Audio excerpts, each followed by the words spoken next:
عالی مرتبت محترم محتشم حاضرین و سامعین کرام، بحمداللہ تعالی آج رمضان المبارک کی 27ویں شب ہے۔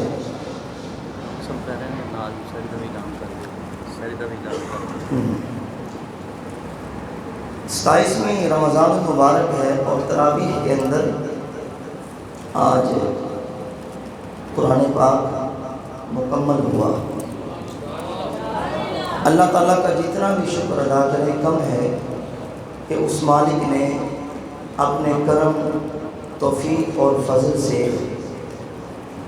گناہ گاروں کو اپنی بارگاہ میں بلا کر قرآن کریم سنانے کا اور سننے کا ایک بار پھر ہمیں یہ موقع فراہم کیا۔ جن احباب نے سماعت فرمایا وہ بھی یقینی طور پر مبارکباد اور خراج تحسین کے لائق ہیں، اور اللہ کی توفیق سے میں نے بھی سنایا۔ یہ میرے مالک کا کرم ہے، پیارے آقا مولا کی نگاہ کرم ہے، بالخصوص میرے اساتذہ کی دعائیں اور میرے والدین کی دعائیں ہیں۔ اللہ تعالیٰ میرے والدین کی بالخصوص کامل مغفرت فرمائے، بخشش فرمائے، ان کی قبور کو ٹھنڈا فرمائے۔ یہ گلشن اور چراغ انہیں کا جلایا ہوا ہے، جب تک یہ قرآن سناتا رہے گا میرے والدین کی قبر ٹھنڈی رہے گی۔ اور اللہ تعالیٰ، میں تو گناہ گار سا بندہ ہوں، لیکن جو میں نے کام کیا ہے وہ قابل تحسین ہے۔ میں اپنی تعریف نہیں کر رہا، جو مجھے اللہ نے خزانہ دیا ہے نا، جو نعمت دی ہے اس کی تعریف کر رہا ہوں۔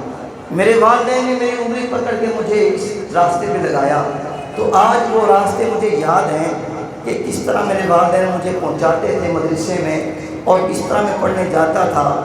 اللہ کرے جس طرح میرے والدین نے کوشش کی، اللہ پاک ان کی کوشش کی صدقے سے رنگ بھی لائی، کامیاب بھی ہوئی، اور یقینی طور پہ ان کی روحیں ٹھنڈی ہوں گی۔ اللہ کرے سب کے والدین کی روحیں اسی طرح ٹھنڈی ہوں، سب کے بچے قرآن کے حافظ بنیں، قاری بنیں۔ اور ایک اور بات میں آپ کو عرض کر دوں، اس سے پہلے یہ اعلان سن لیں کہ محفل پاک کے بعد انشاءاللہ جو ہمارا ذہن ہے کہ 12:30 بجے صلاۃ التسبیح کی جماعت کھڑی ہوگی، اور اس کے بعد جب دعا ہوگی صلاۃ التسبیح کے بعد تقریباً 2-2:15 بجے کے قریب ہماری انتظامیہ نے بہترین آپ کے لیے سحری کا انتظام بھی کیا۔ ماشاءاللہ یہ ہماری انتظامیہ کو اللہ تعالیٰ سلامت رکھے۔ یہ کوئی موقع آتا ہے نا، ہاتھ سے جانے نہیں دیتے، ان کی کوشش ہوتی بڑھ کے آگے حصہ لیں۔ تو یہ ساری کی ساری ہماری انتظامیہ مبارکباد کی مستحق ہے جی۔ ماشاءاللہ مسجد کے کام کے اندر بھی گہری نظر ہے، اور پروگراموں کے اندر بھی کبھی سوچتے نہیں کہ جناب پیسہ کہاں سے آ رہا کہاں سے نہیں۔ میں کیا جناب آنا کتوں ہے، جندے کہتی ڈیوٹی کرتے پہ اور مالک دندا پہ ہے، اور نبی نگاہ کرم ہے۔ الحمدللہ سارا بیڑا پار ہے، ہر پروگرام بھی اعلیٰ تو اعلیٰ ہوتا ہے، تے مسجد کا کام بھی تسی دیکھ رہے ہو ماشاءاللہ اعلیٰ تو اعلیٰ ہے۔ ایسی مستحق میری انتظامیہ ہے، کرامت صاحب، علی صاحب، جناب گجر صاحب، ساری مسجدی جان تے سارے بزرگ ماشاءاللہ، اللہ پاک سب کو سلامت رکھے جی۔ تو میں عرض یہ کر رہا تھا کہ والدین کے لیے یہ صدقہ جاریہ ہوتا ہے، بچوں کو اس لائن پہ لگائیں۔ اور میری آپ سے بھی گزارش ہے، آپ اپنے بچوں کو انگلی تھام کے اس راستے کا مسافر بنائیں۔ ہمارے جانے کے بعد یہی دولت کام آئے گی، کچھ نہیں کام آئے گا، نہ بنگلے کام آئیں گے، نہ کوٹھیاں کام آئیں گی۔ ایک ذہن آج یہاں سے بنا کے اٹھنا کہ اگر میری زندگی رہی تو میں اپنے بچوں کو قرآن کا حافظ اور عالم بناؤں گا۔ اس سے بڑی آج کی رات دعا بھی نہیں ہے، اور اس سے بڑی بات بھی کوئی نہیں۔ اگر اس پہ ہم عمل کر لیں تو پھر دیکھنا جب آپ قبر میں جائیں گے، حشر میں جائیں گے، جب ہمارے بچے قرآن کے حافظ ہوں گے نا، حضور دور سے دیکھ کے فرمائیں گے آ میرا امتی ساری زندگی رب دا قرآن پڑھتا رہا ہے، جڑا قرآن میں سکھایا اپنی امت نو، اپنے صحابہ نو، اس میرے امتی نے اس سے عمل کیتا، اپنے بچے کو قرآن دا حافظ بنایا، عالم دین بنایا۔ تے حضور دیکھ کے فرما دیں کہ آ میرا غلام ہے، کیونکہ انہیں میری گل منی، تے اس واسطے میرا دل ٹھنڈا ہو گیا ہے کل روز محشر میں اس کی قیمت پڑ جائے گی جب حضور اپنے گلے سے لگائیں گے غلام کو۔ اس لیے آج یہ نیت یہاں سے رکھ کے اٹھنا ہے۔ اگر حافظ قرآن ہے تو انہیں عالم دین بنائے، نہیں تو کم سے کم حافظ قرآن اور عالم دین کی نیت کر کے اٹھے، پھر اس پہ عمل کرنے کی بھی کوشش کریں۔ یہ جو گناہ گار آپ کے سامنے بیٹھا ہے نا، میں آپ کو آج بڑی ایک تاریخی بات عرض کر رہا ہوں اپنی زندگی کے لحاظ سے۔ جب پاکستان بنا 1947 کے اندر، کچھ بلکہ لاکھوں ہمارے مسلمان بھائی بزرگ بہنیں ہندوستان کو چھوڑ کر یہاں پر پاکستان میں تشریف لائے۔ ایک بزرگ تھے جو ہندوستان کے اندر پراپرٹی بھی تھی اور گائے بھینسیں بھی تھیں، مال بھی تھا، سب کچھ تھا۔ جب یہ اعلان ہوا کہ پاکستان بن گیا ہے، اب ہم نے ہندوستان کو چھوڑنا ہے، پاکستان میں جانا ہے، اس بزرگ نے جانوروں کو رسی کھول کے آزاد کر دیا، روپیہ پیسہ ساتھ نہیں لیا، صرف ایک قرآن تھا، وضو کیا اور قرآن کو سینے سے لگایا، اپنی فیملی کو ساتھ لیا اور وہاں سے ہجرت کر کے پاکستان آ گئے۔ وہ بزرگ کون تھے؟ وہ کوئی اور نہیں تھے، میرے والد صاحب تھے۔ جب ہندوستان سے چلے تو صرف اللہ کا قرآن لے کے چلے تھے۔ آج یہ جو گناہ گار آپ کے سامنے بیٹھا ہے نا، میں اس لائق نہیں ہوں، خدا کی قسم، یہ میرے باپ کی دعا ہے اور میری ماں کی دعا ہے۔ میرے باپ ہندوستان سے نہ روپیہ لے کے چلے نہ پیسہ لے کے چلے، صرف رب کا قرآن سینے سے لگایا اور ہندوستان سے لے کے پاکستان تک جہاں بھی ٹھہرتے تھے صرف قرآن کی تلاوت کرتے تھے۔ پانی تو تھا نہیں، تیمم کرتے تھے، تیمم کر کے وہاں اللہ کی قرآن کی تلاوت کرتے تھے اور وہاں سے چلے قرآن پڑھتے آئے اور پاکستان پہنچ گئے۔ اور اللہ نے پھر پھل لگایا، مجھ جیسا گناہ گار بیٹا میرے بچے کو عطا فرمایا، اور آج یہ بندہ ناچیز آپ کے سامنے بیٹھا۔ یہ میرے ماں باپ کی دعائیں ہیں، میں کچھ بھی نہیں ہوں۔ اللہ تعالیٰ سب کے بچوں کو نیک بنائے گی، صالح بنائے۔ میں اپنے موضوع کی طرف آتا ہوں۔ الحمدللہ آج کی رات جو میں نے آپ کے سامنے تلاوت قرآن سورۃ مبارکہ کی ہے، سورہ قدر معروف سورت ہے، بڑی معروف سورہ مبارکہ ہے۔ رب تعالیٰ فرماتا ہے انا انزلناہ فی لیلۃ القدر وما ادراک ما لیلۃ القدر، بے شک ہم نے اس قرآن کو لیلۃ القدر میں نازل کیا۔ اور آپ کچھ جانتے ہیں کہ لیلۃ القدر کیا ہے؟ رب تعالیٰ سوال کر رہے ہیں، آپ کچھ جانتے ہیں کہ لیلۃ القدر کیا ہے؟ اور آگے پھر فرمایا لیلۃ القدر خیر من الف شہر، لیلۃ القدر بہتر ہے 1000 مہینوں سے۔ کیا ہے جی؟ لیلۃ القدر بہتر ہے 1000 مہینوں سے۔ اب ذرا میں تھوڑی سی وضاحت ہلکی پھلکی کرتا کرتا آگے چلتا ہوں۔ موضوع طویل ہے، وقت قلیل ہے، اور پھر ہم نے جو ٹائم دیا ہوا اس کے مطابق کوشش کریں گے کہ جماعت بھی کھڑی کی جائے، لیکن اس سے پہلے یہ بیان ضروری ہے تاکہ میں آپ کے گوش گزار کر دوں۔ ان بچوں کو ذرا خاموش کرا کے بیٹھیں اور پوری توجہ کے ساتھ میری طرف ذرا توجہ دیں، پوری توجہ کے ساتھ، دائیں بائیں نہ دیکھیں۔ باتیں بڑی قیمتی ہیں، وہ نہ ہو کہ آپ دائیں بائیں دیکھتے رہیں اور یہ باتیں آپ کے سر کے اوپر سے گزر جائیں۔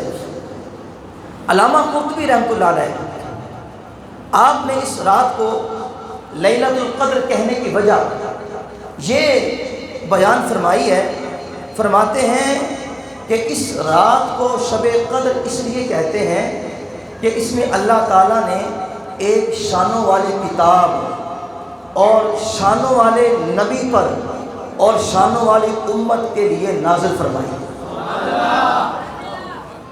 یہ جملہ ذرا پھر سنیے گا، اس رات میں اللہ تعالیٰ نے شانوں والی کتاب، جتنا تکڑا جملہ ہے مضبوط، اتنی تکڑی آپ کی سبحان اللہ بھی ہونی چاہیے تاکہ ایک تو سستی بھی دور ہو اور ذرا ماحول بھی اچھا بنے۔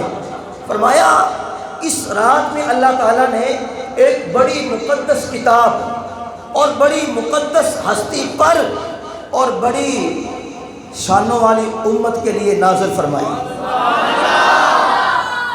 اس کا شان نزول یہ بتایا گیا ہے کہ حضور علیہ السلام نے اپنی امت کی عمروں کو دیکھا، فرمایا میری امت کی تو عمریں بہت تھوڑی ہیں، 50 60 70 کوئی 80 الا ماشاء اللہ کوئی 100 کو تجاوز کرے، لیکن سابقہ امتوں کی عمریں 1000 سال اس سے بھی لمبی تھی۔ حضور سوچ میں پڑ گئے کہ میری امتوں کی عمریں بامشکل 50 60 سال ہیں اور سابقہ امتوں کی عمریں 1000 سے بھی اوپر تھی، تو یہ میری امت ان سے نیکیوں میں مقابلہ کیسے کرے گی؟ میری امت نیکیوں کا مقابلہ ان سے کیسے کرے گی؟ اعمال صالحہ میں ان کا مقابلہ کیسے کرے گی؟ حضور اشک بار تھے، آقا علیہ السلام اشک بہا رہے تھے، رو رہے تھے۔ رب نے فرمایا جبریل، عرض کیا جی رب جلیل، جبریل جی رب جلیل، فرمایا میرا محبوب پریشان بیٹھا ہے، جلدی کر پیغام لے کے جا میرا۔ مالکہ کی پیغام لے کے جاوا؟ فرمایا قاضی ثناء اللہ پانی پتی نے تفسیر مظہری کے اندر یہ بات لکھی، حضور پریشان ہیں، آنسو بہا رہے ہیں، تو رب نے پیغام بھیجا کیا؟ قاضی ثناء اللہ پانی پتی لکھتے ہیں فَآتَاهُ اللَّهُ لَيْلَةَ الْقَدْرِ خَيْرٌ مِّنْ أَلْفِ شَهْرٍ۔ جناب جبریل امین یہ پیغام لے کے آئے، یا رسول اللہ پریشان نہ ہو، اللہ نے تمہیں شب قدر عطا فرمائی ہے، لیلۃ القدر عطا فرمائی ہے۔ اب معمولی رات نہیں ہے، 1000 مہینہ تو بہتر ہے، 1000 مہینہ تو بہتر ہے۔ جدوں آ تحفہ حضور نے عطا فرمایا، جو تحفہ رب نے اپنے محبوب نے عطا فرمایا، تے ہن اس تحفے دی شان تے جلالت مفسرین بیان کردے پے نے کی جی، سنو ذرا لطف آئے گا سن کے انشاءاللہ۔ رب خود ہی سوال کر رہے ہیں تے خود ہی جواب دے رہے ہیں، رب دی شان دیکھو۔ رب فرماندہ ہے، مفسرین تفسیر کے اندر اس کا ترجمہ کرتے ہیں، رب فرماندہ ہے بھلا تسی کی جانو شب قدر کی ہے، تسی کی جانو شب قدر کی ہے، وما ادراک ما لیلۃ القدر۔ اگر رب نے خود ہی جواب دیتا، فرمایا لیلۃ القدر عام رات نہیں ہے، لیلۃ القدر خیر من الف شہر۔ سوال بھی رب نے کیا، جواب رب نے کیا دیا؟ فرمایا میرے محبوب کے غلاموں شب قدر 1000 مہینوں سے زیادہ افضل ہے، 1000 مہینوں سے بھی زیادہ افضل ہے۔ اس کی بہتری اور افضلیت کا سبب کیا ہے؟ اکثر مفسرین فرماتے ہیں یہ افضلیت اور جو بہتری ہے اس معنی میں ہے کہ جو اس ایک رات میں عمل بندہ کرتا ہے نا، وہ 1000 مہینوں کے عمل سے بہتر ہے۔ جو عمل اس رات میں کرتا ہے وہ عمل 1000 مہینے سے بہتر ہے۔ اور علامہ قرطبی نے اپنی رائے کا اظہار اس طرح کیا، فرمایا اس رات میں اتنی خیر کثیر تقسیم کی جاتی ہے جو 1000 مہینوں میں بھی تقسیم نہیں کی جاتی۔ ایسی بابرکت رات ہے یہ، 1000 مہینوں میں اتنا رب تعالیٰ انعام نہیں فرماتا جتنا انعام اس ایک رات کے اندر فرماتا ہے۔ اللہ اکبر۔ اور آگے چلتے ہیں، اب رہا مسئلہ یہ رات کس تاریخ میں آتی ہے، کس مہینے میں آتی ہے اور اس کی تاریخ کون سی ہے؟ جناب ماشاءاللہ ماشاءاللہ جزاک اللہ جزاک اللہ۔ اب رہا مسئلہ یہ کہ یہ رات کون سے مہینے کی ہے اور کس تاریخ میں آتی ہے؟ رب نے اس کا فیصلہ خود ہی قرآن میں فرما دیا ہے کہ قرآن تو رمضان میں نازل ہوا ہے، تو پتہ چل گیا یہ رات شب قدر رمضان کی ہی کسی راتوں میں سے کوئی رات ہے۔ اس کے تعین کے بارے میں علماء کا بڑا اختلاف ہے، 40 کے قریب اقوال ہیں، لیکن جو صحیح حدیث پاک کا مفہوم ہے وہ یہ ہے کہ تحروا لیلۃ القدر فی العشر الاواخر من رمضان، کہ رمضان شریف کے آخری عشرہ میں اس رات کو تلاش کرو۔ دوسری حدیث مبارکہ ہے کہ رمضان شریف کے آخری عشرے کی تاک راتوں میں شب قدر کو تلاش کرو، لیکن اکثر مفسرین کی رائے یہ ہے کہ شب قدر رمضان المبارک کی 27ویں شب میں ہوتی ہے۔ 27ویں شب میں یہ لیلۃ القدر ہوتی ہے۔ حضرت سیدنا ابی بن کعب نے تو قسم اٹھا کے کہا، قسمیہ کہا کہ شب قدر رمضان کی 27ویں شب میں ہوتی ہے، اور امام اعظم ابو حنیفہ نے بھی اسی کی تائید فرمائی کہ اسی رات میں شب قدر ہوتی ہے۔ اب اس رات کو معین کیوں نہیں کیا گیا، فکس کیوں نہیں کیا گیا؟ ایک رات ہوتی، سارے حضور کے غلام آتے اور اللہ کی عبادت کر کے چلے جاتے۔ اس کی کئی وجوہات ہیں، کئی حکمتیں ہیں اس کا تعین نہ کرنے کی، اس لیے کہ کم از کم میرے محبوب کے غلام 5 تاک راتوں میں اس کو تلاش کریں گے اور دل کھول کے اللہ کی عبادت کریں گے۔ اس لیے اس رات کو متعین نہیں کیا گیا، اور اگر اس رات کو فکس کر دیا جاتا، اس کا تعین کر دیا جاتا، حضور کے غلام پھر اس ایک رات میں ہی جاگتے اور اللہ کی عبادت کرتے، کہتے جی اس رات میں اللہ کی عبادت کرنی ہے۔ لہذا رب نے اس کو پردے میں رکھا، پوشیدہ رکھا، تاکہ میرے محبوب کے غلام 5 راتوں میں اس کو تلاش کریں اور اللہ کا ذکر خوب ذوق و شوق کے ساتھ کریں۔ اور دوسری وجہ یہ بھی ہے، علماء نے فرمائی لکھی کہ اس کو پوشیدہ رکھنے کی ایک وجہ یہ بھی ہے، اگر یہ تعین کیا جاتا، نیک لوگ تو اس میں عبادت کرتے، کئی بد نصیب ایسے بھی ہوتے جو اس رات کو گناہ میں گزارتے۔ جس طرح اس رات کا بڑا اجر و ثواب ہے جاگنے کا، اسی طرح اس رات میں گناہ کرنے کا وبال بھی زیادہ ہے۔ رب نے اس کو مخفی رکھا تاکہ اگر کوئی بد نصیب اس میں گناہ بھی کرے نا، اسے گناہ شب برات، شب قدر کا نہ ملے، بلکہ ایک عام رات کا ملے۔ یہ رات اس لیے اس کو مخفی رکھا گیا تاکہ میرے محبوب کے غلاموں کو سزا زیادہ نہ ملے۔ دیکھیں رب کی کتنی حکمتیں ہیں، تاکہ میرے محبوب کے غلاموں کو ہر کام میں آسائش، سہولت اور ہر لحاظ سے انہیں سکون ملے، راحت ملے۔ آگے چلیے جی، ویسے تو اگر حضور کے غلام اللہ کی عبادت کرے نا دل کے ساتھ، تو عشاق کہتے ہیں، اہل نظر کہتے ہیں کہ جس رات اہل عشاق اور اہل نظر اللہ کی بارگاہ کی عبادت کرتے ہیں، اللہ کی عبادت و ریاضت میں جو رات گزارتے ہیں، ہر رات اس کے ذکر میں گزرنے والے شب قدر کہلاتی ہے۔ ہر رات اس کے ذکر میں، اس کی عبادت میں، اس کی بندگی میں گزرنے والی کیا کہلاتی ہے جی؟ شب قدر کہلاتی ہے۔ یہ اہل نظر اور عشاق کے ہاں یہ معاملہ ہے، ہر بندے کے ہاں معاملہ نہیں ہے۔ حضرت انس رضی اللہ تعالیٰ عنہ فرماتے ہیں، آپ روایت کرتے ہیں کہ آقا علیہ الصلوۃ والسلام نے ارشاد فرمایا، جدوں لیلۃ القدر دی رات آندی ہے نا، تے فرشتیاں دا سردار جبریل امین اپنے نال کافی سارے فرشتیاں دا ہجوم لے کے زمین تے آندا ہے، تے جیڑا بندہ اس رات نو اللہ دی عبادت چ گزارتا ہے، اللہ دی بندگی چ گزارتا ہے، جبریل امین تے تمام فرشتے انہاں واسطے دعائے مغفرت بھی کرتے ہیں، انہاں واسطے التجائے رحمت بھی کرتے ہیں۔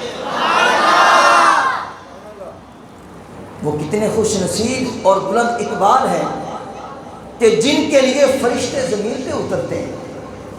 اور ایک روایت میں آتا ہے جبریل امین حضور کے غلاموں سے سلام بھی کرتے ہیں، فرشتے بھی مصافحہ کرتے ہیں جو اس رات کو اللہ کی عبادت میں گزارتے ہیں اور بندگی میں گزارتے ہیں۔ اور آقا علیہ الصلوۃ والسلام جب رمضان کا آخری عشرہ آتا تھا نا، حضور اس پاک عشرے کا خاص اہتمام فرماتے تھے، خصوصی اہتمام۔ ام المومنین محبوب کائنات حضرت عائشہ صدیقہ فرماتی ہیں کہ جب آقا علیہ الصلوۃ والسلام یہ عشرہ آتا، حضور اپنا تہمت مبارک کس لیتے اور راتوں کی تنہائی میں اللہ کا ذکر کرتے، اس کی عبادت کرتے، اور اپنے بچوں کو، اہل و عیال کو بھی اللہ کی عبادت کے لیے جگاتے۔ ام المومنین فرماتی ہیں کہ آقا علیہ السلام جتنا مجاہدہ اس رات میں اور اس عشرے میں فرماتے تھے، اتنا مجاہدہ کسی اور عشرے میں نہیں فرماتے تھے۔ اور آقا کریم کا یہ بھی معمول تھا، آپ کا یہ بھی معمول تھا کہ ہر رمضان شریف کے آخری عشرے میں اعتکاف کیا کرتے تھے۔ یہ معتکفین تو بڑے خوش نصیب ہیں جو اپنے نبی کی سنت کو زندہ کیے ہوئے ہیں۔ آقا علیہ السلام کا جس سال وصال شریف آپ نے فرمایا نا، اس سال جو گزشتہ سال تھا، حضور نے اس سال 20 روز کا اعتکاف فرمایا۔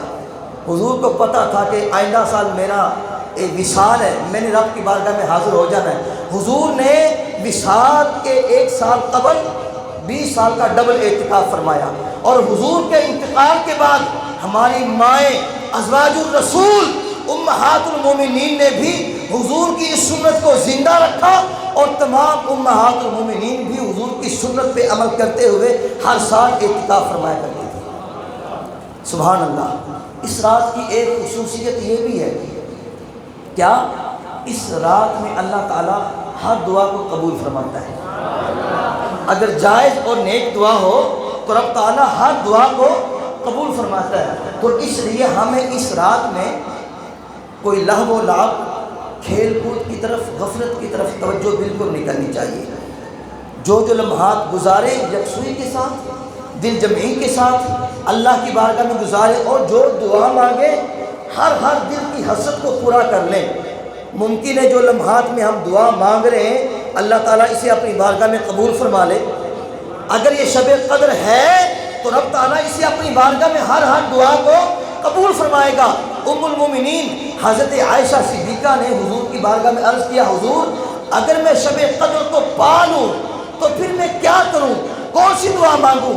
میرے اور آپ کے پیارے آقا نے فرمایا، عائشہ اگر تم شب قدر کو پا لو تو تم نے یہ دعا کرنی ہے، کیا؟ اللہم انک عفو، اے اللہ تو درگزر کو پسند فرماتا ہے، اے اللہ تو درگزر کو پسند فرماتا ہے، اور درگزر کرنے والوں کو بہت پسند فرماتا ہے، اور اے مالک و مولا میرے گناہوں سے درگزر فرما، اے مالک و مولا میرے گناہوں سے درگزر فرما۔ اور آگے حضور نے یہ بھی فرمایا کہ جو بندہ اس رات میں ایمان کے ساتھ اور خلوص کے ساتھ قیام کرتا ہے، رکوع سجود کرتا ہے، اللہ تعالیٰ اس کے تمام گناہوں کو بخش دیتا ہے، تمام گناہوں کو بخش دیتا ہے۔ یہ تو میں نے ہلکا سا ٹچ دیا شب قدر کے حوالے سے، اور تفسیر صراط الجنان کے اندر مفتی نعیم الدین مراد آبادی رحمۃ اللہ علیہ آپ نے یہ بھی بات فرمائی اور لکھی۔ آپ فرماتے ہیں کہ جو حضور کا غلام خوش نصیب اس رات میں جاگتا ہے، شب بیداری کرتا ہے اور اللہ کی عبادت کرتا ہے، اللہ تعالیٰ اسے سابقہ امتوں کے 1000 سے زیادہ کا ثواب عطا فرماتا ہے۔ ایک رات میں عبادت کرنے کا ثواب 1000 راتوں سے زیادہ رب تعالیٰ اسے عطا فرماتا ہے۔ 1000 سال مہینوں سے زیادہ کا ثواب عطا فرماتا ہے ایک رات کا۔ سبحان اللہ۔ یہ تو ہلکا سا میں نے ٹچ دیا شب قدر کے حوالے سے، لیکن اب میں آتا ہوں کیونکہ اس رات قرآن نازل ہوا شب قدر میں، اب میں قرآن کا تعارف آپ کے سامنے رکھوں گا۔ کیا جی؟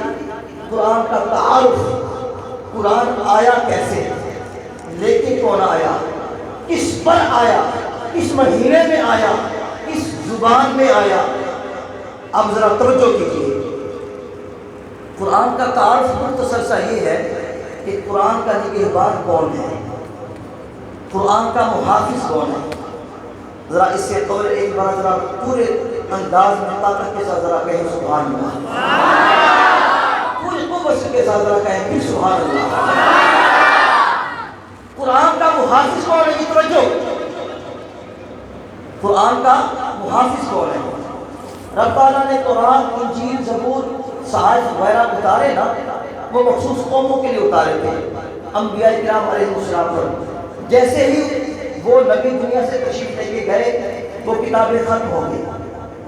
آج اگر کوئی یہ دعویٰ کرے کہ قرآن ٹھیک مل جائے گی، انجیل ٹھیک مل جائے گی، زبور ٹھیک مل جائے گی، صحائف ٹھیک مل جائے گی، نہیں، جھوٹ ہے یہ۔ اس کے اندر من گھڑت باتیں لکھ دی گئی ہیں۔ اب صرف نام باقی ہے، جو اس کے اندر بات تھی نا جو رب نے نازل فرمائی تھی وہ ختم ہو چکی ہے۔ اب کوئی آسمانی کتاب موجود نہیں ہے جو بالکل درست ہو۔ ہاں ایک کتاب ضرور موجود ہے جس کا نام قرآن ہے، جس کا نام قرآن ہے۔ قرآن 1450 سال پہلے رب نے جیسا نازل فرمایا تھا، قرآن ویسے کا ویسا موجود ہے، ویسے کا ویسا۔ جیسا قرآن مشرق میں ہے وہی مغرب میں ہے، جو مغرب میں ہے وہی شمال میں ہے، جو شمال میں ہے وہی جنوب میں ہے، جو امریکہ میں ہے وہی پاکستان میں ہے، جو پاکستان میں ہے وہی ہندوستان میں ہے، جو پنجاب میں ہے وہی سرحد میں ہے، جو سرحد میں ہے وہی برطانیہ میں ہے۔ جو قرآن پاکستان کے اس گوشے میں ہے وہی قرآن دنیا کے آخری گوشے میں ہے۔ قرآن تبدیل نہیں ہو سکتا۔ قرآن کی نہ زبر بدلی، نہ زیر بدلی، نہ پیش بدلی، نہ جزم بدلی، نہ شد بدلی، نہ کوئی آیت بدلی، نہ کوئی رکوع بدلا، نہ کوئی سپارہ بدلا۔ لوگوں نے بڑی کوشش کی اس کو بدلنے کی، مگر رب نے کہا اور کوشش کرنے والوں، قرآن کو مٹانے والوں، قرآن کو نازل بھی میں نے کیا ہے، اس کی حفاظت بھی میں ہی کروں گا۔ جو تم نے کرنا ہے کر لو، جو دل لگانا لگا لو، مگر قرآن کی تم زبر بھی تبدیل نہیں کر سکتے۔ اِنَّا نَحْنُ نَزَّلْنَا الذِّكْرَ وَإِنَّا لَهُ لَحَافِظُونَ۔ میں قرآن اسی نازل کیتا ہے، ان کی حفاظت بھی اسی کریں گے۔ بچے لگ رہے ہو یہ بے ایمان قادیانی 2 نمبر قرآن چھاپتے ہیں۔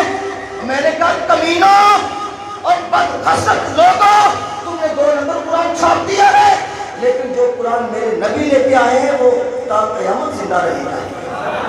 تم جتنا مرضی دل لگا لو کچھ نہیں کر سکتے۔ قرآن جو میرے آقا پہ نازل ہوا ہے نا وہ سدا بہار ہے، صبح قیامت تک۔ اچھا ایک وجہ تو یہ ہے کہ قرآن کا محافظ اللہ ہے، اس لیے قرآن نہ اس میں تبدیلی آئی ہے نہ آئے گی۔ اور ایک وجہ یہ ہے کہ اس قرآن کے قاری اور جس پہ نازل ہوا وہ محمد عربی ہے، جس کی تلاوت کرنے والے پیارے آقا مولا ہوں۔ ہے جی اس قرآن کو کون مٹا سکتا ہے؟ اگر میں تھوڑا سا باریکی میں اور آگے چلا جاؤں تو اس قرآن کے قاری مولا علی ہیں۔ دوسرا ایسا بولو یار، ایسا بولو، تھوڑے گلے خراب ہو جاتے ہیں۔ یار قرآن میں سنا کرے تھوڑے خراب پہلے ہوئے پہ ہیں، ذرا تکڑے ہو کے ذرا بولو یار۔ میں نو جڑے بولنے چکے رکھتے ہیں، جڑے آج جڑے بخیر کسی مجھے بولنے ہی نہیں اور بات چڑے جاتا ہے باہر بیٹھ کر چوک دے بیچی یار تو اسی قرآن کی محفل کے بیٹھے رہتے ذرا تکڑے ہو کے بولو ذرا، اور جلیو اس قرآن کا قاری مولا علی ہے۔ ذرا ہو زور لاؤ، اندر کے بولو تاجدار ختم نبوت، تاجدار ختم نبوت۔ اس قرآن کا قاری کون ہے؟ اس قرآن کا قاری مولا علی ہے، اس قرآن کا قاری صدیق اکبر ہے، اس قرآن کا قاری فاروق اعظم ہے، اس قرآن کا قاری عثمان غنی ہے، اس قرآن کا قاری مولا حسین ہے، اس قرآن کا قاری امام زین العابدین ہے، اس قرآن کا قاری مولا حسن ہے، اس قرآن کو پڑھ پڑھ کے لوڑیاں دینے والی سیدہ خاتون جنت سیدہ فاطمہ الزہرا ہے۔ میرے نبی کی ازواج جس طرح اللہ نے قرآن اپنے محبوب پہ نازل فرمایا، اسی طرح قرآن میرے نبی کی ازواج اور ہماری مائیں بھی تلاوتیں کیا کرتی تھی۔ قرآن کا نگہبان کون ہے؟ ایک بات سے بولا ہے، قرآن کا نگہبان کون ہے؟ قرآن کا محافظ کون ہے؟ اللہ اکبر۔ اب پتہ چل گیا قرآن کا محافظ اللہ ہے۔ اب اللہ سے پوچھتے ہیں، قرآن سے پوچھتے ہیں قرآن کو لانے والا کون ہے؟ اللہ تعالیٰ اپنی لعنت کتاب کے اندر ارشاد فرماتا ہے قرآن کو لانے والا کون ہے؟ فرمایا قرآن کو بھیجنے والا کون ہے؟ اللہ تعالیٰ قرآن میں فرماتا ہے وَإِنَّهُ لَتَنزِيلُ رَبِّ الْعَالَمِينَ۔ فرمایا قرآن کو بھیجنے والا رب العالمین ہے۔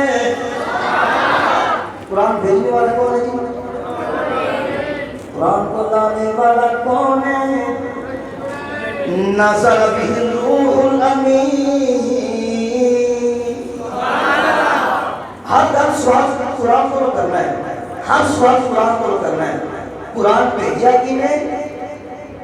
خالق کائنات نے۔ قرآن لے کے کون آیا؟ نزل بہ الروح الامین، جناب جبریل امین قرآن لانے والے ہیں۔ اب قرآن سے یہ پوچھتے ہیں یہ قرآن اترا کس پہ، یہ قرآن نازل کس پہ ہوا؟ قرآن ارشاد فرماتا ہے لو انزلنا هذا القرآن على جبل لرأيته خاشعا متصدعا من خشية الله۔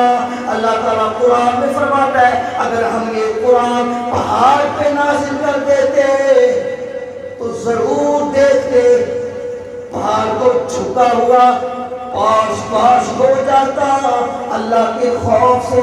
اگر یہ قرآن پہاڑ پہ نازل کیا جاتا پہاڑ ریزے ریزے ہو جاتا۔ اگر یہ قرآن آسمان پہ نازل کیا جاتا آسمان کے ٹکڑے ٹکڑے بکھر جاتے۔ اگر یہ قرآن زمین پہ نازل کیا جاتا زمین پھٹ جاتی۔ اگر یہ قرآن سمندروں میں نازل کیا جاتا سمندر بے آگاہ صحرا بن جاتے۔ تو پھر جب قرآن کو نہ پہاڑ اٹھا سکے نہ زمین اٹھا سکی نہ آسمان اٹھا سکے نہ دریا اٹھا سکے، جب سارا عالم قرآن کو اٹھا نہ سکا اس قرآن کو اٹھایا کس نے؟ جب قرآن کو نہ پہاڑ اٹھا سکے نہ آسمان اٹھا سکے نہ زمین اٹھا سکی نہ دریا اٹھا سکے، سب نے انکار کر دیا ہمارے اندر طاقت نہیں ہے قرآن اٹھانے کی۔ قرآن اٹھایا کس نے؟ وہ کون سی ہستی ہے جس نے اس قرآن کو اٹھایا؟ وہ کون سا عظیم شخص ہے؟ وہ کائنات کا کون سا نبی ہے جس نے اس قرآن کو اٹھایا؟ آئیے قرآن سے پوچھتے ہیں اے قرآن تو کس پہ نازل ہوا ہے؟ قرآن فرماتا ہے علی قلبک لتکون من المنذرین۔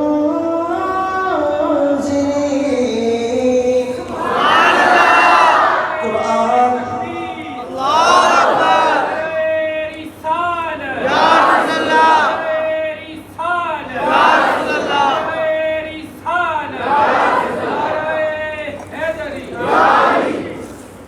آئیے قرآن سے پوچھتے ہیں قرآن نازل کس پہ ہوا؟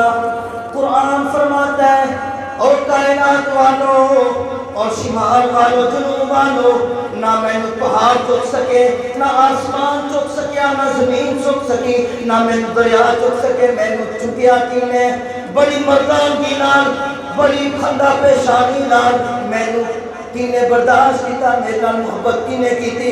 قرآن کہندا مینوں آمنہ دے لال نے چکیا، محبوب پروردگار نے چکیا، مدینے دے تاجدار نے چکیا۔ اور حضور کی نسبت سے آج قرآن امت کے 10 سالہ بچوں کے سینے میں موجود ہے۔ جس قرآن کو پہاڑ نہ اٹھا سکا، جس کے سر پہ زمین کھڑی ہے جی، جو زمین کی کیلیں ہیں سب سے مضبوط ترین چیز پہاڑ، کہنے لگے میں نہیں قرآن چک سکتا۔ قرآن چکیا کینے؟ آمنہ دلال نے۔ سبحان اللہ سبحان اللہ۔ قرآن اٹھایا کس نے جی؟ ہمارے پیارے آقا و مولا نے اپنے سینے پہ، الحمدللہ رب نے اپنے محبوب کے سینے پہ قرآن اتارا۔ قرآن آیا کس مہینے میں؟ قرآن کہتا ہے شہر رمضان الذی انزل فیہ القرآن۔ قرآن رمضان کے مہینے میں آیا، قرآن رمضان کے مہینے میں آیا۔ قرآن کی زبان کون سی ہے؟ بلسان عربی مبین۔ رب کہتا ہے قرآن کی زبان پنجابی اردو پشتو نہیں ہے، عربی ہے۔ بلسان عربی مبین، قرآن کی زبان تو عربی ہے۔ اور مزے کی بات جنتیوں کی زبان بھی عربی ہے، نبیوں کی زبان بھی عربی ہے، ہمارے آقا مولا کی پیاری زبان بھی عربی۔ سبحان اللہ۔ اور جب قبر میں جائیں گے سوالات بھی عربی زبان میں ہوں گے۔ جڑے سارے بیٹے جا کے بات پڑھ دے نا ڈگریاں لے دے میں کہ یار تسی ڈگریاں ضرور لو مگر تھوڑی جی محبت ذرا عربی زبان نال بھی کرو، کیونکہ قبر کے سوال بھی عربی زبان سے ہوں گے، جنتیاں کی زبان بھی عربی ہوئے گی، اتنے انگریزی نے بولی جانی نے ہے جی ساری زندگی اسی جناب ڈگریاں لے کے جناب بلکہ کالے کر دیتے ٹائم سارا جناب ڈگریاں جناب چھڑیا اور میں کہا جھلیو کچھ عربی زبان بھی سیکھا کرو، کیونکہ عربی زبان جنتوں کی زبان ہے، اس سے محبت کیا کرو، علماء کی صحبت اختیار کیا کرو، جب علماء کی صحبت میں بیٹھیں گے پھر عربی زبان بھی ہمیں اللہ تعالیٰ عطا فرمائی دے گا، کچھ نہ کچھ شعور تو کم سے کم آ جائے گا۔ اور قرآن کہتا ہے قرآن بیماروں کے لیے شفا ہے، قرآن بیماروں کے لیے شفا ہے۔ آپ کے سامنے ایک ایسا بیمار رکھتا ہوں جو پہلے بیمار تھا مگر قرآن کی برکت سے رب نے ایسا شفا یابی عطا فرمائی، دنیا آج ان کو سلام کرتی ہے۔ کون سی ہستی ہے؟ توجہ، ایمان لانے سے پہلے بہت بڑے بیمار تھے، اسلام کو بتانے والے تھے، لیکن جب رسول اللہ نے دعا مانگی، آج دعا مانگی، اگلے دن حضور کی دعا کا ثمرہ اور نتیجہ بن کے حضور کی غلامی میں آ گیا۔ کون؟ حضرت فاروق اعظم۔ اسلام لانے سے پہلے دشمن اسلام تھے، دشمن مصطفیٰ تھے، لیکن جب آقا علیہ السلام نے دعا مانگی نا ایک رات، یا اللہ عمر بن خطاب یا ابو جہل کے ذریعے دونوں کو یا اللہ ایک بندہ دے دے جڑے تیرے دین واسطے ہدایت کا سبب بن جائے، یا اللہ تیرے دین و عزت دے۔ آج حضور نے دعا مانگی، اگلے دن فاروق اعظم غلام بن کے حاضر ہو گئے۔ آئے کہ میں ذرا توجہ کرنا، فاروق اعظم رضی اللہ تعالی عنہ اسلام سے قبل بہت بڑے دشمن اسلام اور دشمن مصطفیٰ تھے۔ ایک دن دل میں سوچا مکے میں گروپنگ ہوتی جا رہی ہے، پارٹیاں بڑھتی جا رہی ہیں، کیوں نہ ہو جس کی وجہ سے یہ پارٹیاں بڑھ رہی ہیں معاذ اللہ جا کے حضور کا کام تمام کر دوں، جا کے آقا علیہ السلام کو قتل کر دوں، تلوار لے کے گھر سے چلتے۔ جب گھر سے چلتے ایک مقام آتا ہے، ایک صحابی نے دیکھا جنہوں نے ابھی تک اسلام کو ظاہر نہیں کیا تھا، کہنے لگے عمر کدھر جا رہے ہیں، کہنے پاسے جا رہے ہیں۔ عمر کہنے لگیا اسلام تام جا رہے ہیں، معاذ اللہ حضور کو قتل کرنے واسطے جا رہے ہیں، اور کہنے لگے جھلا ہو گیا ہے، پہلے اپنی بہن کے گھر جا کیونکہ تیری بہن بھی اس نبی کا کلمہ پڑھ کے مسلمان ہو گئی ہے۔ خالی تیری بہن نہیں بلکہ تیرا بہنوئی بھی مسلمان ہو گیا، رسول اللہ کا غلام بن گیا۔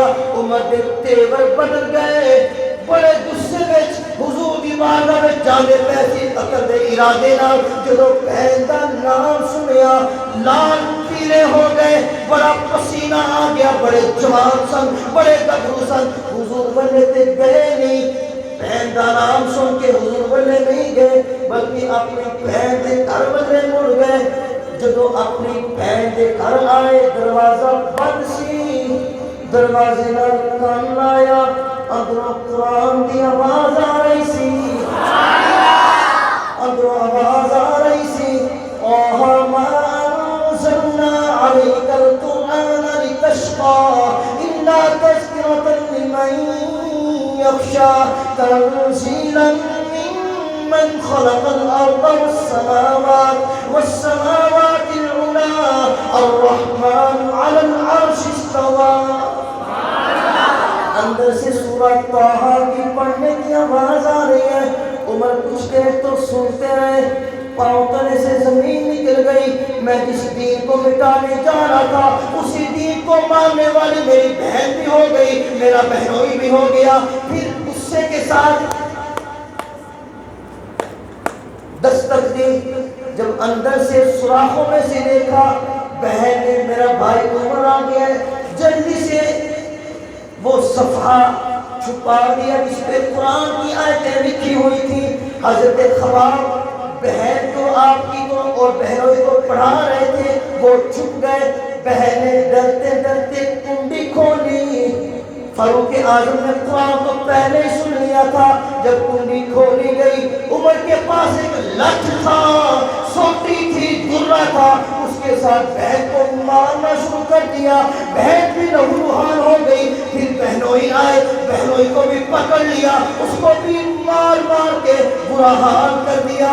بہن نے ہمت کی، بہن کہنے لگی اے عمر، پہلے تجھ سے ڈرتی تھی لیکن اب نہیں ڈرتی۔ عمر کہنے لگی ہم کیوں نہیں ڈرتی؟ کہنے لگی ہم نبی دا کلمہ جو پڑھ لے آئے، نبی کے کلمے نے دلیل کر دیتا ہے، اس کے لیے ختم ہو گئی ہے۔ ہم نبی دا کلمہ پڑھ کے نا رب نے بڑی بڑی میں جرت عطا فرما دیتی ہے۔ عمر دل جی کہنے لگے آپ میری بہن کدے بولتی نہیں سی، کدے آپ گچھی نہیں کرتی سی، آج میرے سامنے بڑی جرت نال بولنی پئی ہے، گل کی ہے۔ میں کہا جناب گل کی ہے، یہ کمال ہے محمد عربی کی نگاہوں کا۔ حضور کی نگاہ کرم جس میں پڑ جاتی ہے نا، اس کی جان تو جا سکتی ہے، پھر ہاتھ سے حضور کا دامن نہیں جا سکتا۔ بہن نے کہا عمر باتیں دو ہی ہیں۔ عمر کہنے لگا کیڑیاں؟ فرمایا یا جان چلی جائے گی یا حضور پہ ہمیشہ ہمیشہ ایمان رہے گا۔ میں کلمہ نہیں چھوڑ سکتی، جو مرضی کر لیا۔ عمر سوچی پہ گیا، عمر کہنے لگے گل کی ہے۔ تھوڑی دیر تو بعد عمر کہنے لگے نام سی آپ کی بہن کا فاطمہ، کی نام سی جی؟ فاطمہ۔ بہنوئی کا نام تھا سعید بن زید۔ بہن سے کہنے لگے فاطمہ آپ جو پڑھ رہی تھی، تلاوت کر رہی تھی، ذرا مجھے دکھاؤ تو صحیح، میں بھی اس کی زیارت کروں، میں دیکھوں کیا ہے۔ بہن نے کہا ایسے نہیں، تم ناپاک ہو، نجس ہو، قرآن کو تو پاک لوگ چھوتے ہیں، جا اگر تجھے قرآن دیکھنے کا شوق ہے پہلے غسل کر دیا، ایسے تجھے قرآن ہی دوں گی کہیں پیٹ بھی نہ ہو گئے۔ عمر گئے، عمر جب پانی اوپر ڈال رہے تھے نا غسل کے لیے، پانی ڈال رہے تھے سر کے اوپر، ظاہری بدن پر، اللہ تعالیٰ دل کی گندگی صاف کر رہا ہے۔ عمر ادھر سے نہا کے آئے، غسل کر کے آئے، رب نے دل پاک کر دیا، رب نے دل پاک کر دیا۔ عمر باہر آئے، فرمائے ذرا دکھا دیجیے فاطمہ کی پڑھ رہی سے؟ آپ کی بہن نے جو صفحہ سی یا کسی چیز سے لکھا سے قرآن، وہ آپ نے ہاتھے دیتا، آپ کی زبان عربی سی، فاروق اعظم نے جو لیا نا کہ شروع کیتا طه ما انزلنا عليك القرآن لتشقى إلا تذكرة لمن يخشى تنزيلا ممن خلق الأرض والسماوات العلى الرحمن على العرش استوى له ما في السماوات وما في الأرض وما بينهما وما تحت الثرى۔ یہ پڑھتے گئے، جو آیتیں پڑھتے جاتے تھے، عمر کی آنکھوں میں جو تھی نا آنسوں کی جڑی بڑھتی جا رہی تھی، آنکھوں میں آنسو اور دل کی قدورتیں ختم ہوتی جا رہی تھی۔ ادھر فاروق اعظم نے جتنا پڑھنا تھا پڑھا، اپنی بہن سے کہنے لگے فاطمہ اس وقت آمنہ کا نام کہاں پر ہوگا؟ حضور کہاں پر ہوں گے؟ بہن نے کہا کیا بات ہے؟ کہنے لگا میں نے کچھ نبی کا کلمہ پڑھنا ہے، آئے تھے جان لینے کے لیے، آئے تھے سر لینے کے لیے۔ کہا بہن نے اچھا کلمہ پڑھنا ہے، چل میرے بھائی تجھے حضور کی بارگاہ میں لے چلے۔ کہنا ایسیاں ہوں، ایسیاں آنا ان کے جناب تبدیلی کے نام کے جناب روڑا دے آکے مجرے کا حصہ بنن، ناچ کا حصہ بننے کا نا جس ماں بیٹی نو صفا مروا کے دوڑنے کی اجازت نہیں ہے، اور ماں بہن بیٹی جناب کی جا سکتی ہے، ریلیاں جناب اسلام نے اجازت نہیں دی تھی۔ جڑا تبدیلی کا نام ماریا غلط مار رہے ہیں، دو نمبری کر رہے ہیں۔ میں ممبر رسول میں بیٹھ کے اور آج بابرکت رات کے آپ کو صحیح کہہ رہا ہوں، جو کہتے ہیں نا غلامی سے نجات ملے گی، میں کہا نہیں بچیا تو نے نجات دلا سکتا نہیں، اگر نجات دلائے گا تو میرے نبی کا نظام دلائے گا، نظام مصطفیٰ دلائے گا، نہ تو دلا سکنا ہے، میں تو پہلے آئے نہ وہ دلا سکتے ہیں۔ کیوں؟ آپ کہیں کہ کیسے کر سکتے ہیں؟ میں کہا جناب آج تک کشمیر کے اندر جا کے دیکھیں کیا حالات ہیں۔ ایک تقریر ہوئی تھی اقوام متحدہ کے اندر، اس کے بعد ایسا جھگڑا مودی نے کشمیریوں کو آج تک جناب مارا چل رہا ہے۔ اگر تو غلام نہ ہوتا کشمیر کب کا آزاد ہو چکا ہوتا۔ دوسری مثال یہ، اگر تو غلام نہ ہوتا تو حضور کے غلاموں پر سیدھی گولیاں نہ چلاتا، تو خود غلام ہے، تو ہمیں کیا آزاد کرے گا؟ ہاں اگر آزاد کرے گا تو میرے نبی کا دین آزاد کرے گا۔ اگر کسی کو غصہ لگے تو لگے، قبر میں جا کے سوال جب ہوں گے نا تو تب آپ کو میری باتیں یاد آئیں گی کہ حضور کا غلام تھا، وہ کہتا تھا اگر عمل کر لیں گے تو اچھی بات ہے، نہیں تو کوئی بات نہیں، کم سے کم جو میرے یہاں فرشتے بیٹھے نا کرام کاتبین، ان کی ڈائری کے اندر میرا یہ پیغام لکھا جائے گا۔ بس اللہ کی بارگاہ میں میں سن ہوں، کوئی مانے نہ مانے یار۔ بات میں یہ کر رہا تھا، فاروق اعظم نے کہا اپنی بہن کو، بہن مجھے بھی حضور کے پاس لے جائے، مجھے بھی ذرا اونچی بات سے مجھے حضور کی بارگاہ میں لے جائے۔ بہن نے بھائی کا آواز کو سنا۔ آقا علیہ السلام دار ارقم کے اندر تشریف فرما تھے، تو جب آ کے دستک دی نا، دستک دی تو اندر سے صحابہ نے دیکھا عمر آیا باہر، کنڈی نہیں کھولتے پہ۔ حضرت حمزہ نوے نوے مسلمان ہوئے ہیں، حضرت حمزہ فرمان لگے صحابہ رو ڈرتے کیوں، کنڈی کھولو، عمر نو آن دیو، اگر چنگے ارادے نال آئے تو ویلکم خوش آمدید کریں گے، اگر برے ارادے نال آیا ہے تو عمر کی تلوار نال عمر کا سر اتار دیں گے۔ کیڑی گل ہے، اسی بزدل نہیں، آن دیو، کنڈی کھول دیو۔ صحابہ نے کنڈی کھولی، عمر اگے آئے، صحابہ نے ایک نے عمر کا بازو ایک تو پڑھ لیا، ایک کو پڑھ لیا۔ آقا علیہ السلام نے کی کیتا، حضور علیہ السلام پہلے بیٹھے سن، جب عمر کو دیکھا نا حضور کھڑے ہو گئے۔ حضور کی ہو گئے جی، کھڑے ہو گئے۔ عمر آگے آئے اور آقا علیہ السلام نے عمر کی گلے میں چادر تھی، اس کو یوں کر کے ہلایا، فرمایا عمر تو ہلے مسلمان نہیں ہونا،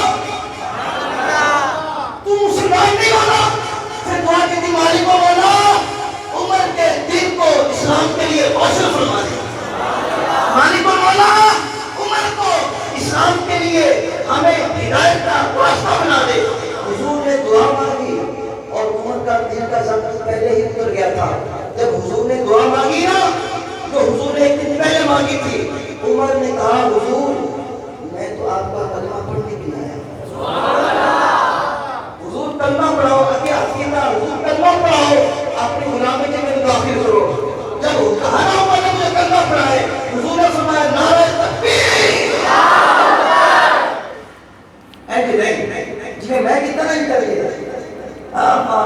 شوکت صاحب دیکھو نا ماشاءاللہ، یہاں بزرگی دیکھو، ادھر دیکھو عطیہ صاحب، اے ماشاءاللہ بوڑھے بوڑھے بندے جوان ہوئے بیٹھے ہیں، تھوڑی جوانی کہڑے پاس چلی گئی؟ نعرہ تکبیر، جڑے بن کے ماشاءاللہ ماشاءاللہ نعرہ تکبیر۔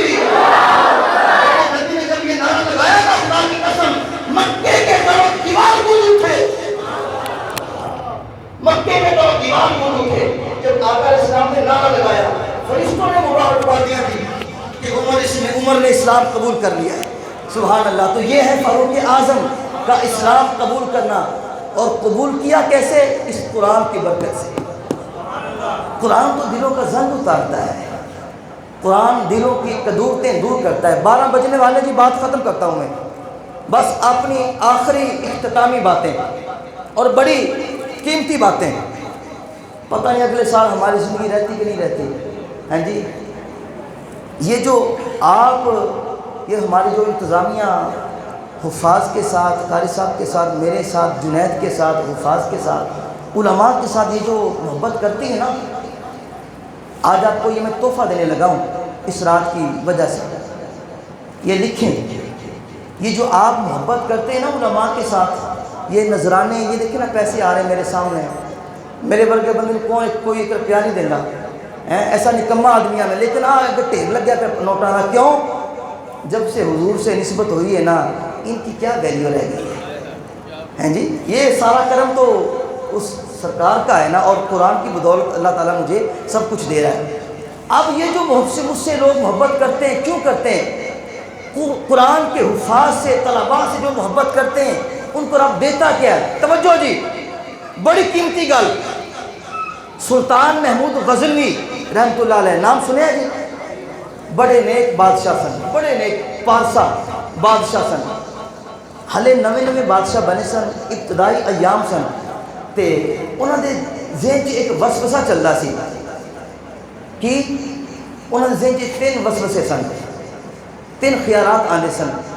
نمبر ایک خیال آندہ سی کہ یہ جو حدیث پاک ہے العلماء ورثۃ الانبیاء، کہ یہ جو علماء ہیں حضور کے دین کے وارث ہیں، یہ واقعی ایسے ہے یا یہ غلط بات ہے؟ اب مولویوں نے اپنے کولوں گل نہیں کر لی، انہوں نے ذہن گل آندی سی۔ دوسری گل آندی سی ذہن کہ قیامت قائم ہوئے گی کہ ایویں گل نہیں ہے۔ اور تیسرا انہوں نے ذہن آندہ سی کہ سلطان سبکت الدین واقعی میرا باپ ہے کہ کوئی ہور ہے۔ تین گلاں سلطان محمود غزنوی دے ابتدائی دور چے انہوں نے ذہن چے سن۔ ایک دن سلطان محمود غزنوی اپنے گھر چوں نکلیا، اگے اگے غلام سن، ہاتھ چے سونے دا شمعدان سی، اور لے کے اگے اگے چل رہا سی۔ چلدے چلدے اگے ایک مدرسہ آیا، اتھے ایک دیندار طالب علم سبق یاد کر رہا سی، قرآن دا حدیث پاک دا سبق یاد کر رہا سی، تے نال دکان سی ہندو بنیے دی، اتھے لائٹ لگی سی، لائٹن یا کوئی بھی روشنی سی۔ او جدوں سبق بھولے نا تے سبق جا کے ویکھے اس ہندو بنیے دی دکان تے، ویکھ کے آ کے یاد کرے اپنے مدرسے وچ زبانی ہنیرے وچ یاد کرتا رہے کرتا رہے، جدوں بھولے پھر جا کے اتھے جا کے روشنی چ ویکھے آ لفظ ہے، پھر آ کے جناب اپنے مدرسے کی یاد کرے۔ سلطان محمود غزنوی دیکھدا رہا، اب بندہ کی کر رہا ہے، منڈا کی کر رہا ہے۔ جدو کافی دیر گزر گئی نا، وہ کہنے لگا تے حضور دا دین دا طالب علم ہے، آدھے کہ قرآن دا حافظ ہے، کوئی عالم دین ہے۔ وہ اپنے غلام کو کہنے لگا سلطان غزنوی کہ یار یہی کر، اجڑا سونے دا شمعدان ہے نا، آ حضور دے دیندار نو دے دے، طالب علم نو دے دے۔ انہیں جا کے اگے دے دیتا وہ سونے دا شمعدان۔ ہن طالب علم پہلے جاندہ سی ہندو بنی دی دکان تے ویکھن واسطے، سبق یاد کرنے واسطے، جدوں کول لائٹ آ گئی ہن وہ بہ کے جناب یاد کرنے لگ گیا۔ ہن واپس سلطان غزنوی اپنے گھر آیا کے ستا، جدوں ستا تے مدینے دے تاجدار خواب جی آ گئے۔ ہن ذرا توجہ کرنا، ان دے دن چ تین خیال سن، قیامت آئے گی کہ نہیں، آ حدیث پاک سچی ہے کہ جھوٹی ہے، نمبر 3 میرا باپ کون ہے۔ ہن حضور دی فصاحت و بلاغت دیکھنا، حضور کتنے ماشاءاللہ اللہ نے آپ کو کتنا کمال دیا ہے۔ جب حضور خام میں تشریف لائے نا تو حضور نے ایک جملے میں، یار اشارے بازی نہ کریں یار، بیٹھ جائیں آپ، بیٹھ جائیں بیٹھ جائیں بیٹھ جائیں، ماحول کو خراب کر رہے ہیں آپ کام کا یار۔ اچھا جی، بات یہ کر رہا تھا، جب گھر آ کے سوئے سلطان غزنوی مدینے کے تاجدار خام میں آ گئے، خام میں تشریف لائے اور آ کے فرمانے لگے، توجہ، آ کے فرمانے لگے اے سبکت الدین کے بیٹے، اللہ تعالیٰ قیامت کے دن تیری ایسے ہی عزت فرمائے جس طرح تو نے آج میرے ایک دین کے وارث کی عزت کی ہے۔ اے سبکت الدین کے بیٹے، اللہ تعالیٰ قیامت کے دن تجھے ایسے ہی عزت عطا فرمائے جس طرح تو نے آج میرے ایک دین کے وارث کی قدر کی ہے۔ حضور نے ایک جملے میں تینوں جواب عطا فرما دیے، تینوں سوالوں کے جواب عطا فرما دیے۔ تو یہ حضور کی زیارت کیوں ہوئی؟ دیندار سے محبت کرنے کی وجہ سے۔ یہ جو آپ مجھ سے محبت کرتے ہیں، قاری علی حسین صاحب سے محبت کرتے ہیں، جنید سے محبت کرتے ہیں، ہمارا کمال اس میں کیا ہے؟ کمال تو ہے ہمارے سینے میں 30 سپارے ہیں، 30 سپارے ہیں۔ اللہ اکبر۔ لو جی گل ختم، آخری گل ختم۔ سبحان اللہ، 12 بج گئے نے، پھر تھوڑا کچھ ٹائم بھی دینا، ذرا کوئی 15-20 منٹ آدھا گھنٹہ، تاکہ تسی ریسٹ کر کے کھا پی کے آؤ تو پھر نماز کھڑی کریں۔ یہ میرے پاس ترمذی شریف ہے، سیاہ ستہ کی حدیث مبارکہ، سیاہ کی حدیث مبارکہ۔ اور لطف کی بات یہ کہ اس حدیث کے راوی مولا علی ہیں۔ اس کو روایت کرنے والے کون ہیں جی؟ اپنے بچوں کو قرآن کا حافظ لازمی بنائیں، سیاستدان مت بنائیں، نہ نہ نہ، آپ ڈاکٹر بھی بنائیں۔ بلکہ آج کی رات میرا آپ کو مشورہ ہے، یہ بات اللہ کی طرف سے میرے ذہن میں آ گئی ہے، اگر رب نے آپ کو 4 بیٹے دیے ہیں نا، آپ یہ آج کی میری بات نوٹ کر کے جا کے تجربہ کریں۔ کیا؟ اگر آپ نے 4 بیٹے آپ کو دیے ہیں نا، ایک کو آپ اپنی مرضی سے ڈاکٹر بنائیں، ایک کو جنرل بنائیں، ایک کو انجینئر بنائیں، اور ایک کو قرآن کا حافظ بنائیں۔ ایک کو جس کو تو قرآن کے حفاظ سے پیار ہے وہ تو ذرا اونچی آواز سے بولے نا یار، سارے دیوانے بیٹھے ہو ماشاءاللہ۔ 4 بیٹے، ایک کو ڈاکٹر، ایک کو جنرل بنائیں، ایک کو انجینئر بنائیں، اور ایک کو قرآن کا حافظ۔ جب چاروں بیٹے ایک ڈاکٹر بن جائے، ایک انجینئر بن جائے، اور ایک جنرل کرنل بن جائے، اور ایک حافظ بن جائے، پھر آپ نے میری بات کو یاد کرنا ہے کہ مولوی صاحب ایک حسن نکی جی عمر دے گئے سن، پاک پتن دا ملنگ سی بابا فرید دا، وہ گلاں تے یار کوئی ایڈا وڈا عالم تے کوئی نہیں سی، مگر گلاں چنگیاں ڈاڈیاں کردا سی۔ ہیں جی انہیں گل کیتی سی ایک دن کہ اگر آپ نے 4 پتر دیتے نے، ایک نو ڈاکٹر، ایک نو جنرل، تے ایک نو جناب انجینئر، تے ایک نو حافظ، جدو 4 پتر جوان بھی ہو جان تے سارے اپنے عہدیاں تے بڑا جمان بھی ہون، اس تو بعد دیکھنا کہ کیڑا پتر تھوڑا کیا ہاتھ چومدا ہے۔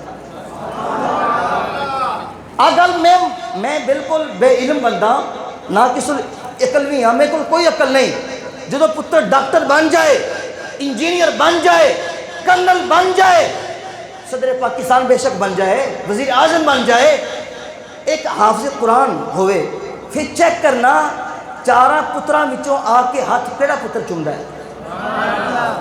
ڈاکٹر چومدا ہے، جنرل چومدا ہے، وزیر اعظم چومدا ہے کہ حافظ قرآن چومدا ہے۔ اور میں نے کہا اگر ماں باپ چاہتے ہیں ہمارے بچے آ کے ہمارے ہاتھ چومے، پاؤں چومے، انہیں محمد عربی کے فرمان پڑھاؤ، خدا کی قسم تمہارے پاؤں بھی چومیں گے، ہاتھ بھی چومیں گے۔ ڈاکٹر کیا کہے گا اگر ابا بیمار ہو گیا نا، کہے گا ڈاکٹر او ابے نو چک کے باہر بٹھاؤ، 4 پائی باہر کرو، ابا تھکدا ہی رہندا ہے، تھکدا ہی رہندا ہے، ان جناب بیماریاں پھیل دیا نے۔ حافظ کہے گا کیوں جلے ہو گئے یار، اپنا باپ ہے۔ ڈاکٹر کہے گا نوکر نو میرے ابے نو جا کے دوائی دے کے آ، کھانا دے کے آ۔ ڈاکٹر نے آپ کے نیڑے لگنا نہیں۔ جڑا پتر وزیر اعظم ہوئے گا وہ ویسے مصروف ہوئے گا، ہون وزیر اعظم دے ہاتھ پیو چومے گا، ڈاکٹر دے ہاتھ پیو چومے گا، جنرل دے ہاتھ پیو چومے گا، مگر قربان جاواں قرآن تے میرے نبی دے فرمان تے قرآن دا حافظ اپنے پیو دے ہاتھ چومے گا۔ جڑا مشورہ دیتا ہے گل کوئی نہیں، قیمتی گل ہے کہ کوئی نہیں، گل یاد رکھنا، اگر ایتھے نہیں تو میدان معاشر کے تھنوں اس ملنگ دی گل یاد ضرور آئے گی۔ اپنے بچوں کو دیندار بناؤ، خدا دی قسم دیندار بناؤ۔ بعض بچے ایسے ہی ویکھے نے میں ماں باپ فوت ہو جانا، انہوں نے فاتحہ پڑھنی نہیں آتی، ماں پیو نے ڈگریاں دعا کے جناب انہوں کسی نے امریکہ بھیجا، کسی نے جناب برطانیہ، بلکہ ایک اور نوٹ بات کریں، باپ کا جنازہ سامنے ہوتا ہے اور بیٹا گنگا بن کے 4 پائی کے سامنے کھڑا ہوتا ہے۔ اس اجتماع میں کئی نوجوان ایسے ہوں گے جن کے پاس ڈگریاں ہیں مگر نماز جنازہ نہیں آتا، اللہ تعالیٰ معاف فرمائے۔ میں نے کہا ایسی تعلیم کو کیا لعنت بھیجنی ہے جو باپ کا جنازہ نہیں پڑھا سکے؟ دین تو یہ کہتا ہے کہ باپ کا جنازہ بیٹا پڑھائے۔ جب بیٹے کو جنازہ ہی نہیں آتا، بتاؤ اس دولت کو کیا کرنا ہے، ڈگری کو کیا کرنا ہے؟ میں نے کہا بچے جو تیری ڈگری ہے نا امریکہ والی، برطانیہ والی، یہ تیری دنیا میں کام آئے گی، اور یہ قرآن کی ڈگری قبر کے اندر کام آئے گی، قرآن کی ڈگری حشر کے اندر کام آئے گی۔ ہاں یہ ڈگری ایسی ہے دنیا کے اندر بھی کام آئے گی، قبر کے اندر بھی، حشر کے اندر۔ گل ختم جی۔ مولا علی روایت کر دے نے جڑا قرآن دا حافظ ہوئے گا نا، قرآن دا حافظ با عمل، نیک اور صالح، نمازاں پڑھنے والا، قرآن پڑھنے والا، بدنگاہی تو بچن والا، جڑا ہوئے گا نیک اور صالح قرآن دا حافظ، رب تعالیٰ فرمائے گا وہ حافظہ چل جنت میں چلا جا، جنت میں چلا جا۔ اب وہ جب جنت میں جائے گا رب فرمائے گا تو ساری زندگی میری گل مننی، میرے حبیب دی گل مننی، لہٰذا آج میں تیری مننا گا۔ کون کہہ رہا ہے؟ رب فرما رہا ہے حافظ قرآن نو، سیاستدان نو نہیں، جن کو ڈگری امریکہ دی انہوں نہیں، جن کو ڈگری برطانیہ دی انہوں نہیں، جن کو قرآن دی ڈگری انہوں فرما رہا ہے۔ کی فرما رہا ہے؟ رب کہے گا حافظہ تو میری گل مننی، تو نیک عمل کیتے، اچھیاں گلاں کیتیاں، ساری زندگی میری گلاں منیاں، اج میں تیری گلاں مننا گا، جا کے جہنم چ ایک روٹ لا کے آ، دورہ کر کے آ، جڑے جڑے تیرے قریبی نے نا خاندان والے جڑے جہنم چ چلے گئے نے یا جنہاں تے جانا واجب ہو گیا ہے، 10 بندے گنتی دے گن تو لے، انہاں تے میں جہنم دی اگ حرام کر کے تے جنت دا ٹکٹ عطا فرما دیاں گا۔ یہ اعزاز صرف اور صرف عالم دین کے لیے ہے، باعمل حافظ قرآن کے لیے۔ اپنی اولادوں کو قرآن کا عالم بنائیں، حافظ بنائیں، قاری بنائیں۔ اللہ پاک یہ میری جو میں نے ٹوٹے پھوٹے الفاظ کہے اپنی بارگاہ میں قبول فرمائے اور آج کی رات ہم سب کے لیے ذریعہ نجات بنائے۔ تو آخر میں ذرا ایک تکڑے ہو کے نعرہ لگانا ہے، اس کے بعد پھر ہم ختم پاک پڑھیں گے، پھر دعا مانگیں گے۔ نعرہ تکبیر، نعرہ رسالت، نعرہ رسالت، نعرہ تحقیق، نعرہ تحقیق، نعرہ حیدری، نعرہ حیدری، نعرہ حیدری، نعرہ حیدری، تاجدار ختم نبوت، تاجدار ختم نبوت، تاجدار ختم نبوت، لبیک لبیک لبیک یا رسول اللہ، لبیک لبیک لبیک، ذرا زور لا کے زور لا کے، لبیک یا رسول اللہ، لبیک لبیک لبیک یا رسول اللہ، لبیک